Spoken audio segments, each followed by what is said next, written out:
సినీ నటుడు కమల్ హాసన్ గౌతమిల బంధానికి కాలం చెల్లింది. ఇద్దరూ విడిపోతున్నట్లు ప్రకటించారు. 13 ఏళ్ల పాటు సాగిన తమ సహజీవనానికి వీడ్కోలు పలుకుతున్నట్లు గౌతమి కొద్దిసేపటి క్రితమే ప్రకటించారు. ఈ 13 సంవత్సరాల్లో కమల్ హాసన్ నుంచి ఎన్నో నేర్చుకున్నానని గౌతమి తెలిపారు.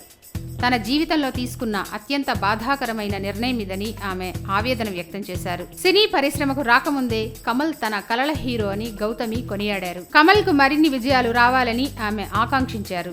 గౌతమికి పలు విపత్కర సందర్భాల్లో కమల్ అండగా నిలిచారు. కమల్ తో సహజీవనానికి ముందు గౌతమి వ్యాపారవేత్త సందీప్ భాటియాను 1998లో పెళ్లాడారు. వీరిద్దరికీ పుట్టిన కూతురే సుబ్బులక్ష్మి. పెళ్లైన మరుసటి ఏడాదే భర్త నుంచి విడాకులు తీసుకున్నారు. 2003 నుంచి కమల్ తో సహజీవనం చేశారు. తెలుగులో విచిత్ర సోదరులు చిత్రం నుంచి కమల్ గౌతమిల స్నేహం చిగురించింది.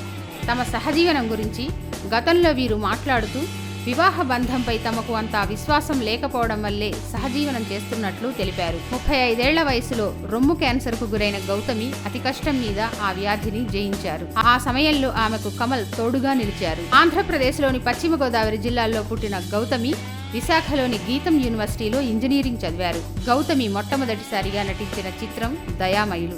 ఈ సినిమా 1987లో విడుదలైంది. అక్కడి నుంచి ఆమె సినీ ప్రస్థానం మొదలైంది. తెలుగు, తమిళ చిత్రాల్లో ఆమె నటించి మెప్పించారు. తాజాగా మలయాళ స్టార్ మోహన్ లాల్ సరసన ఆమె మనమంతా అనే సందేశాత్మక చిత్రంలో నటించారు. చాలా సంవత్సరాల తరువాత ఆమె నటించిన తెలుగు చిత్రం ఇదే కావడం విశేషం. అయితే కమల్ తో గౌతమి ఇంత అకస్మాత్తుగా గుడ్ బై చెప్పడం సర్వత్రా చర్చనీయాంశమైంది. వీరు విడిపోవడానికి గల కారణాలు ప్రస్తుతానికి తెలియరాలేదు. Please subscribe. Hi, it's me Purna. Please subscribe.